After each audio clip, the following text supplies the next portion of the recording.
Hello everyone, ये class है BSc B.Ed second year के लिए। तो पिछली वीडियो में मैंने आपको पढ़ाया था इमेज प्रॉब्लम, ठीक है, बताया थोड़ा बहुत उसके बारे में। अब इसके अगली नेक्स्ट क्या है कि इसके एप्लीकेशन के बारे में पढ़ेंगे, इसका यूज कहाँ कहाँ पे हो सकता है। काफ़ी सारे यूज हैं इसके इमेज प्रॉब्लम, विद्युत प्रतिबिंब भी बोलते हैं हिंदी में इसको। तो मैंने बताया था कि ये कोई अर्थ से कनेक्टेड है, कोई चालक है। अब यहाँ पे प्लस क्यू चार्ज रखा हुआ है। तब इसकी प्रकृति क्या होगी, पहला क्वेश्चन क्या है, इसकी जो यहाँ पे इमेज बन रही है इसकी प्रकृति क्या होगी। इसमें मैं बता दें इसका नेगेटिव आता है, पर कैसे आता है वो प्रूफ आज हम करेंगे। तो ये कोई चार्ज है, यहाँ माइनस क्यू बनेगा, ये दूरी डी है तो यहाँ भी क्या आएगी, दूरी हिंदी हो जाएगी। तो ये एप्लीकेशन होगी इसकी। ओके, और इसके बाद आता है फोर्स कितना आता है। और ये प्रश्न ये है कि इस कोई पी पॉइंट और दे रखा है, तो इस पी पॉइंट पे इस क्यू के चार्ज के कारण और चालक के कारण क्या विद्युत क्षेत्र आएगा, यहाँ पे इलेक्ट्रिक फील्ड कितना निकल जाएगा वो भी निकालते हैं। ठीक है, तो दो एप्लीकेशन में भी फिलहाल हम पढ़ेंगे। तो पहली एप्लीकेशन क्या है फिलहाल तुम्हारी, प्रतिबिंब आवेश का परिमाण, प्रकृति, इसका नेचर कैसा होगा और इसकी स्थिति कहाँ पर होगी। तो ये एक तो एप्लीकेशन ये है। तो इसको डेरिवेशन करते हैं। देखो क्या है कि ये आपके पास कुछ ऐसा स्टेट है, ये क्या है, किसी अर्थ से कनेक्टेड है और यहाँ पे कोई चार्ज प्लस क्यू चार्ज रखा हुआ है कितनी दूरी पर, डी दूरी पर इस चार्ज से। अब यहाँ पे जो प्रतिबिंब बनेगा इसका, तो इसका मान लेते हैं क्यू डैश, ओके, और ये दूरी कितनी डी डैश है। ओके, एक पॉइंट यहाँ भी एडजस्ट कर लेते हैं, ये पॉइंट ए, ये पॉइंट बी, ये पॉइंट सी, ये पॉइंट डी मान लेते हैं। ठीक है, यहाँ से यहाँ तक की दूरी हम मान लेते हैं। अब यहाँ से यहाँ तक की दूरी क्या है, ये और दूरी एक्स मान लेंगे। लेट्स जो भी बुक में दे रखा है आपको उसके अकॉर्डिंग करना है। ओके, अकॉर्डिंग मतलब है कि उसकी जो छवि दिखी है वो सेम लिखेंगे ऐसे कैसे। क्यू चार्ज है, यहाँ पे क्यू डैश मान लिया, या डी डैश दूरी मान ली और ये दूरी एक्स मान ली। अब क्या है कि अब ये अलग से कनेक्टेड है। अब कोई भी प्लेट चारों प्लेट अलग से कनेक्टेड होती है, इस पर चार्ज रहता है नहीं है, गैप हो जाता है, इसलिए क्या है पोटेंशियल जीरो होता है। जैसे रखना, अगर कोई भी चीज़ अलग से कनेक्टेड है तो वहाँ पोटेंशियल कैसा होगा, जीरो होगा। और इजिकल टू कितना आएगा, जीरो। आपको अपने पढ़ रखा है कि पोटेंशियल वी जो कितना होता है 1/4πε0 Q/K/R। इसको हम K मान लेते हैं। Q क्या होता है, चार्ज होता है, R क्या होती है, जो पॉइंट होता है उस चार्ज के बीच की दूरी।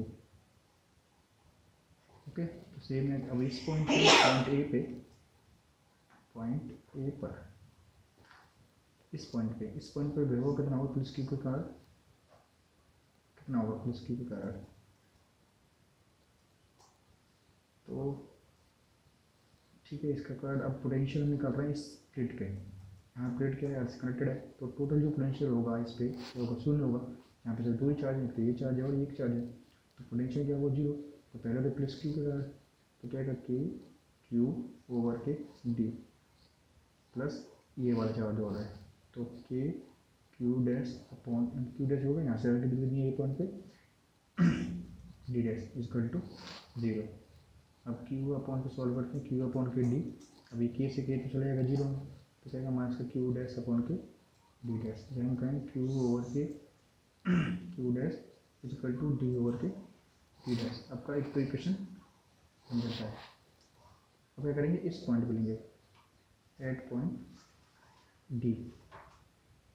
ठीक है, एट पॉइंट डी पे भी क्या है, दो चार्ज हैं, इसके द्वारा कितना पोटेंशियल होगा, शून्य होगा। इस डी पॉइंट पे भी ये से कनेक्टेड है, तरह से कनेक्टेड पोटेंशियल जीरो होगा, यहाँ भी फाइव इजकल टू जीरो।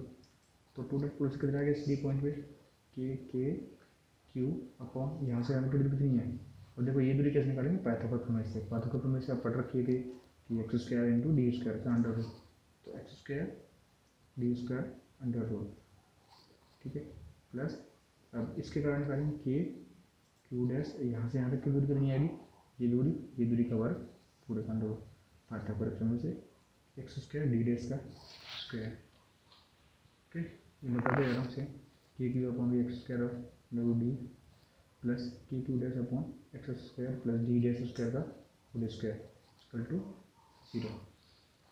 अब आगे निकाल रहे हैं K Q upon x square D square और ये माइनस का K Q dash x square T dash square का अंडर रूट ये अगर दिया था 5 अंदर कर दिया, ये के से के कट जाएगा। अब देखो सॉल्व करते हैं इसको। अब तो क्या कर सकते हैं Q over K Q dash, इसको इसके नीचे ले लिया, अब ये ऊपर बन जाएगा एक्स स्क्वायर डी स्क्वायर बट्टे एक्स स्क्वायर टी डैश का स्क्वायर अंडर होगा। ठीक है, तो इसको सॉल्व करेंगे। सॉल्व करते हैं तो डी अंडर रूट दोनों को लेंगे तो बी स्क्वायर हो जाएगा क्यू स्क्वायर अपॉन के क्यू डैश स्क्वायर और x square T square x square D dash का स्क्वायर। ओके, तो अब इसको सॉल्व करते हैं आगे। कर देता हूँ तो इधर ले जाएंगे तो रहेगा Q square into x square T dash square. ठीक है, अब ये Q dash square x square plus की डी स्क्वायर, इसका हमारे क्रॉस मल्टीप्लिकेशन ये कहेगा Q square square Q square T dash square Q dash square x square और Q dash square D square. Same बात रहे तो क्यू स्क्वायर माइनस के इधर जाएगा तो क्यू डैश का एक्स स्क्वायर। ओके, अब इधर ले आएंगे तो ये क्या आएगा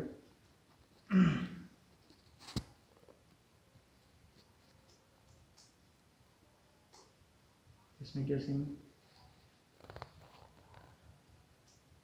Q square Q dash square. ठीक है, वैसे एक क्वेश्चन सॉल्व करते हैं तो ये क्वेश्चन क्या निकल जाती है क्यू स्क्वायर टू माइनस की क्यू डैश। सॉल्व कर लेना घर बैठ के और कोई प्रॉब्लम हो तो पूछ लेना, ये सेम आती है। तो अभी सॉल्व करेंगे इसको तो ज़्यादा टाइम नहीं, Q equal to minus Q dash आएगी सेम। तो पहले ये प्रॉपर्टी ये सेम हो जाती है। अब इसी किसी को कहाँ पुट कर देंगे यहाँ पे समीकरण नंबर 1 में। ठीक है, तो ये पुट कर देंगे तो ये आएगा ये क्यू को डैश अपॉन के क्यू, ये माइनस 1 हो जाएगा है ना। सॉरी, यहाँ पे जब पुट करेंगे यहाँ पे रहेगी तो क्यू एक जैसा है तो यहाँ पे ये निकल जाता है D equal to D dash. Solve करोगे तो इसको आगे कितना आएगा D upon D D equal to D dash. Okay, और डी इक्वल डी डैश निकल जाता तो ये वैल्यू नहीं आएगी, माइनस की है यहाँ पे तो ये 1 है वही, तो डी अपॉन डी डैश का ये 1 हो जाएगी तो क्यू इक्वल टू क्या आएगा माइनस का क्यू डैश। इसकी एक एडिशन तो ये है। ठीक है, अब दूसरी एप्लीकेशन क्या है हम विद्युत क्षेत्र निकालते हैं किसी पॉइंट पे। इस चालक प्लेट है आपके पास, यहाँ पे कितना है प्लस क्यू चार्ज रखा है, तो अब इस पी पॉइंट पे आपको चाहे वैल्यू दे हो क्या होगा। ओके, तो ये पी पॉइंट यहाँ ले लिया स्पॉन्ज से, अब इस पॉइंट से इसको मान लिया हमने कितनी दूरी पर सेम दूरी होगी डी दूरी, ये भी दूरी अगर मैं सॉल्व कर दिया माइनस क्यू होगा। अब यहाँ से यहाँ तक का 2 चार्ज कार्ड आएगा पोटेंशियल है ना, तो भी आएगा तुम्हारा अभी इसी बताइए। देखो ये भी पता है Q equal to minus Q dash equal to minus Q D dash equal to D. क्या है किसी भी बिंदु आर थीटा पर ये पोलर में दे रखा है आर पे ये, और ये सेम वो फिर वन वेस्ट बनाया था वही है। तो यहाँ के किसी पी पॉइंट पर हम क्या निकालेंगे, यहाँ पे एम पॉइंट है तो निकालेंगे इस पॉइंट पे विद्युत क्षेत्र। कैसे निकालते हैं, पहले तो हम फाई लेते हैं तो पोटेंशियल निकालेंगे तो फाई इक्वल कितना आएगा कि देखो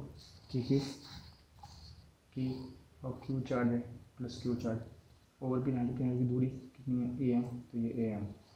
अब ये माइनस इसलिए है प्लस का था तो यहाँ माइनस इसलिए है क्योंकि ये माइनस का क्यू चार्ज है, इसलिए माइनस का क्यू के क्यू अपॉन के। अब ये यहाँ से यहाँ दूरी एम सी तो सी एम। ठीक है, अब परंतु जितनी से इसमें ट्रिग्नोमेट्री लगाई है, ट्रिग्नोमेट्री क्या है कि C M square equal to होगा, यहाँ पर ट्रिग्नोमेट्री लगाएंगे हम तो वो ये वेक्टर और फिर ये वेक्टर यहाँ से यहाँ गए यहाँ से यहाँ गए ये ऐसे फिर यहाँ से ये, तो क्या होगा कि ए एम वेक्टर प्लस यहाँ से C M vector equal to A C vector. ठीक है, अब यहाँ से हमें निकालना है सी एम, तो C M vector equal to A C vector minus के ए एम वेक्टर। ठीक है, तो इसका डॉट प्रोडक्ट करेंगे तो सी एम स्क्वायर ठीक है। तो इसका करेंगे ए सी स्क्वायर प्लस के ए सी स्क्वायर माइनस के क्या आएगा 2ab, तो 2ac 2m और डॉट प्रोडक्ट करेंगे तो क्या है cos थीटा, तो इस फॉर्म बन जाएगा 2 cos थीटा।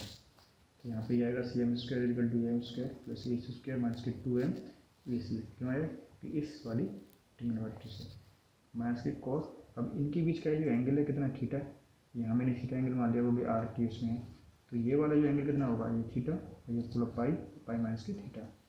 अब क्या आएगा आर स्क्वायर इसकी 2d, इसकी वैल्यू कितनी आएगी यहाँ से आगे की दूरी ये d और ये 2d हो गई 2d square plus 4r t cos theta, क्योंकि 2 यहाँ से ये एम आर है ये मान रखिए पहले, और ये ए सी 2d आ जाएगी तो ये 4d हो जाएगा और cos pi minus theta equal to होता है माइनस के cos थीटा, तो ये माइनस माइनस प्लस ये प्लस आ गया। अब C M equal to 1, C M equal to कितना आएगा, ये जो ट्रिग्नोमेट्री इसके द्वारा है A M plus C M plus E C, इसके द्वारा ये फॉर्मूला बन के आया है। ओके, तो R square 2d square plus 4d cos theta यहाँ सी एम निकल आएगी। अब सी एम की वैल्यू यहाँ पुट कर देंगे, ई एम की आपको पता है ई एम की वैल्यू कितनी है आर, तो ये रख दी यहाँ पर। अब क्या है बिंदु एम पर दिशा तीव्रता घटक, तो देखो जब हम करते हैं पोलर में, पोलर में हमने पढ़े ही नहीं है, तो पढ़ने के लिए नेक्स्ट वीडियो में पढ़ाऊँगा। ये डायरेक्ट फॉर्म होते हैं ये इक्वल टू डेल फाइव ऊपर में डेल आर, तो ये घटक है सेम होता है जैसे एक्स वाई जेड होता है, इसी पोलर में होता है आर थीटा फाइव। तो यहाँ एक्स कंपोनेंट है, इसे आर कंपोनेंट होगा, वाई कंपोनेंट है, थीटा कंपोनेंट होगा, जेड कंपोनेंट फाइव कंपोनेंट। ये इक्वल टू माइनस के डेल फाइव ऊपर में डेल आर, तो वो ये तो यहाँ से ये इसको क्या करेंगे आर के साथ डिफ्रेंशिएट करेंगे तो सेम वैल्यू ये निकल के आ जाएगी। थीटा निकालते हैं तो माइनस के 1 क्या डेल फाइव अपॉन थीटा, वहाँ पर जाती है माइनस के डेल अपॉन डेल एक्स, इसमें 1/r एक्स्ट्रा टर्म्स है आता निकल के इक्वल टू वही डायरेक्शन करना फाइव को थीटा के साथ चेक करना, एक बार क्या करना आर के साथ एक बार थीटा के साथ, और इसमें इतना अंतर है कि माइनस के 1/r आपको मल्टीप्लाई करना, तो ये ई आर और ई थीटा निकल के आ जाएंगे। जब ई आर और ई निकलेंगे तो उसका परिणाम क्या होता है ये वाला प्रोडक्ट होगा, तो ये निकल जाता है। ओके, ये समझ में होगा, तो थैंक्स फॉर वॉचिंग।